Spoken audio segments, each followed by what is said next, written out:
This video is designed to help people understand the value of solar.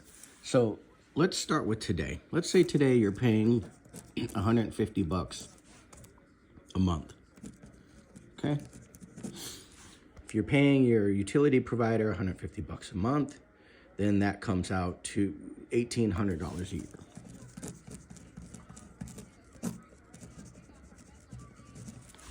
Right? And that's, in most markets, that might be a small bill. But let's say that's your average now. Well, if you went back 15 years ago, we'll go back here. So now we're going back in time 15 years. That would have been half of what it is now because the rates double about every 15 years. So we'll take this down to 75 bucks a month. Or what are you talking, 750 plus 900 bucks a year. Okay, so 15 years ago, that energy cost would have been 75 bucks a month or $900 a year. And if you go all the way up to now, that'd be 150 bucks a month, $1,800 a year. Now, let's fast forward 15 years. Make it a little, I'm not the best artist. I'm just gonna have that. So we'll go 15 years from now. That'll double. That'll be 300 a month.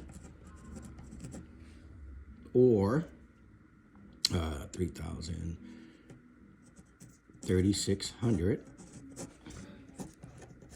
a year. Okay. Let's say you go solar today. One of the common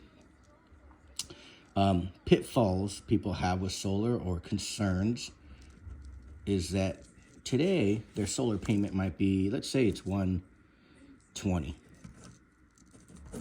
Okay.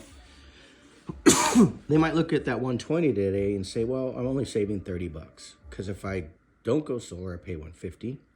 And if I go solar, I pay 120. My art is terrible. I apologize. 120. Then they figure 30 bucks. I'm not going to go solar. I'm not going to invest 20, 30 grand to save 30 bucks. That doesn't make any sense.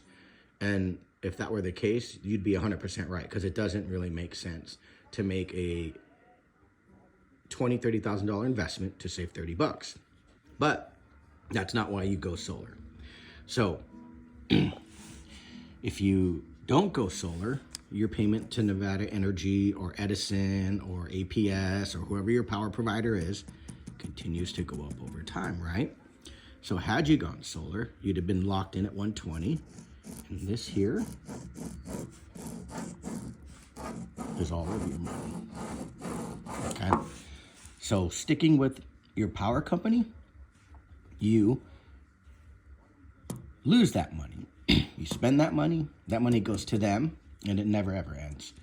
If you were to go solar, all this money stays in your bank account. Whether you're in the home for 5 years, 10 years, 15 years, it really doesn't matter how long you're in the home. All that money stays in your bank account because you flip the switch, you flip the script, and you have control now. Now, let's say you're like, well, I'm older and I'm not going to be around 25 years. Well, that's fine. You don't have to be there for 25 years. You can benefit for 20 years, 10 years, 15 years. Let's say you move in 5 years. You saved all this. New homeowner takes over right here. And then now they get to save this. And that's why your house is worth more money. So by going solar, you put all this money back in your pocket, maybe help the new homeowner, which means they're willing to pay more for your home. So you win either way. Now, let's say you are going to be in your home for 25 years. And some people are like, hey, I'm going to be here forever. Then what those people sometimes do is they take the money they were already sending the power provider and they say, I was already going to spend this money. I'll just invest it into solar.